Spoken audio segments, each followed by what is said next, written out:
Assalamualaikum warahmatullahi wabarakatuh.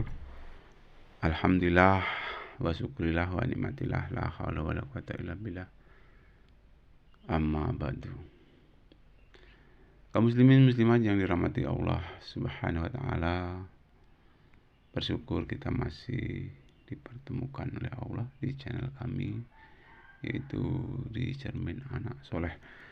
Dan tampilan kali ini adalah sebuah perjalanan di waktu malam, ya.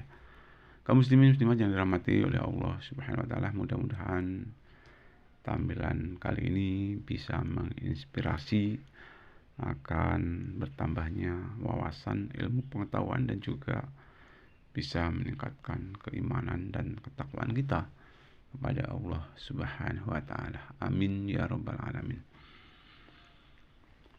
Bapak Ibu yang dirahmati oleh Allah Subhanahu wa taala, selawat dan salam mari senantiasa kita aturkan kepada junjungan Nabi besar kita Muhammad SAW yang sudah membawa kita dari alam gelap gulita menjadi alam terang benderang, yaitu al-Islam. Bapak Ibu yang dirahmati oleh Allah Subhanahu wa taala, kalau kita berbicara tentang agama,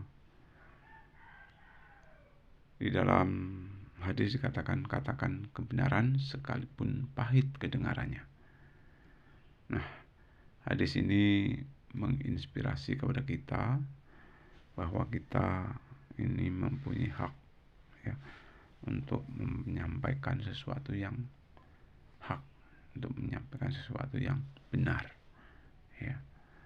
Walaupun toh mungkin apa yang kita sampaikan itu mungkin tidak berkenan di hati para pemirsa, ya.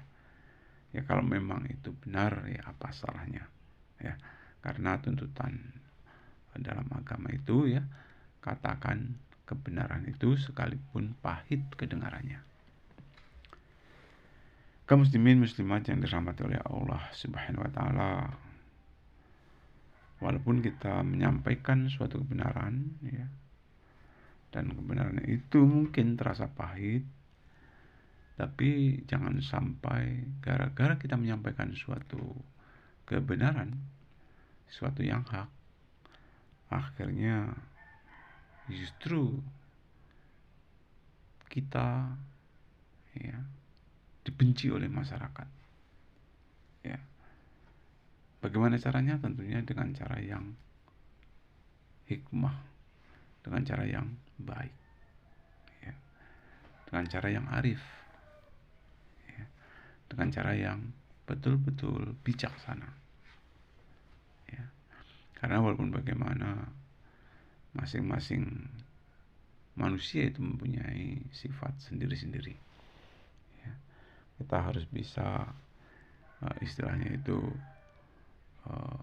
mengapresiasi, ya, mengekspresi, ya, mengekspresi, jangan sampai terjadi kesalahpahaman, ya.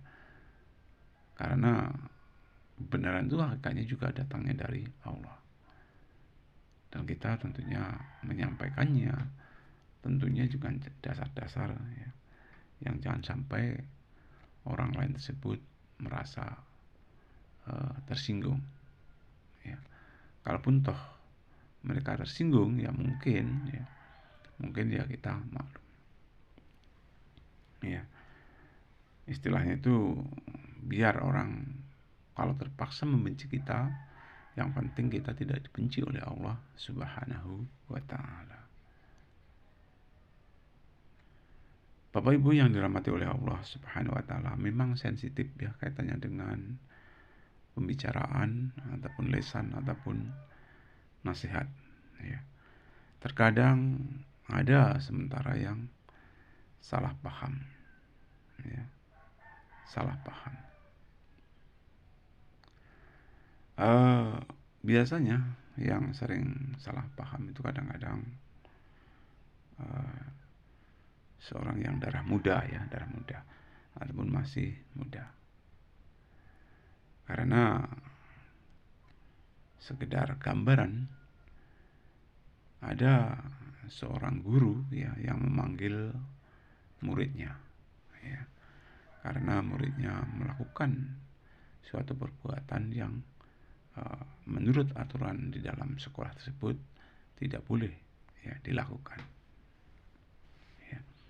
Dipanggillah beramai-ramai ya, orang 5 dipanggil karena disinyalir yang melakukan perbuatan yang tidak sesuai dengan aturan-aturan yang ada di sekolah itu orang 5. Tapi apa kenyataannya ya, ternyata setelah orang 5 itu dikasih nasihat sedemikian rupa bahwa aturan-aturan di sekolah tersebut tidak memperbolehkan ya, untuk melakukan perbuatan-perbuatan ya, yang dilarang, tetapi kenyataan anak tersebut melarangnya, dan setelah dikasih nasihat apa yang terjadi?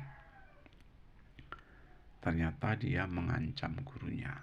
Nah, mengancam gurunya. Ada yang sementara ya, gurunya dikeroyok di jalan. Alhamdulillah mencari. Ada yang sementara kendaraan yang digunakan gurunya dirusak. Bahkan bukan hanya istilahnya itu sekedar anginnya dihabisin atau dikempes bannya, tetapi justru ya, bannya tersebut ditusuk dengan pisau. Masya Allah, ini kadang-kadang terjadi kesalahpahaman ya. Seorang guru ya memberikan nasihat kepada muridnya, ternyata muridnya salah paham ya. Insya Allah tak satu pun seorang guru itu berharap muridnya tidak baik. Hakikatnya pendidikan itu ya, kesemuanya untuk menciptakan kecerdasan bangsanya ya, untuk membentuk ketakwaan, kecerdasan ya, keterampilan berbudi pekerti yang luhur ya, agar ia mampu bertanggung jawab minimal ya, bertanggung jawab pada diri sendiri ya, pada masyarakat, bangsa, dan negara. Ataupun dengan kata lain, berbakti kepada nusa dan bangsa. Untuk itu marilah sama-sama apabila ada seseorang yang memberikan kritik, memberikan saran, pada nasihat kepada kita ya, mari kita sama-sama kita terima dengan cara hikmah, dengan cara sabar, dengan cara ikhlas, bahwa hakikatnya ya, apa yang disampaikan oleh teman kita, saudara kita akan kritik ya, yang sifatnya membangun kepada kita, insya Allah ya, akan membuat kita selangkah lebih maju ya. Jadi jadikan prinsip bahwa saran itu lebih baik daripada 1000 pujian ya. Jadi mari sama-sama kita cermati ya. Jangan sampai gara-gara orang memberikan nasihat kepada kita justru kita membencinya. Itu malah berbahaya. Karena walaupun bagaimana ya, dia memberikan nasihat itu supaya insya Allah kelakuan kita ini lurus sesuai dengan aturan agama. Bapak Ibu yang dirahmati oleh Allah Subhanahu wa taala, sekedar saran itu tadi yang mudah-mudahan bermanfaat. Untuk itu lebih kurang saya minta maaf. Saya akhiri bila taufiq wal hidayah. Assalamualaikum warahmatullahi wabarakatuh.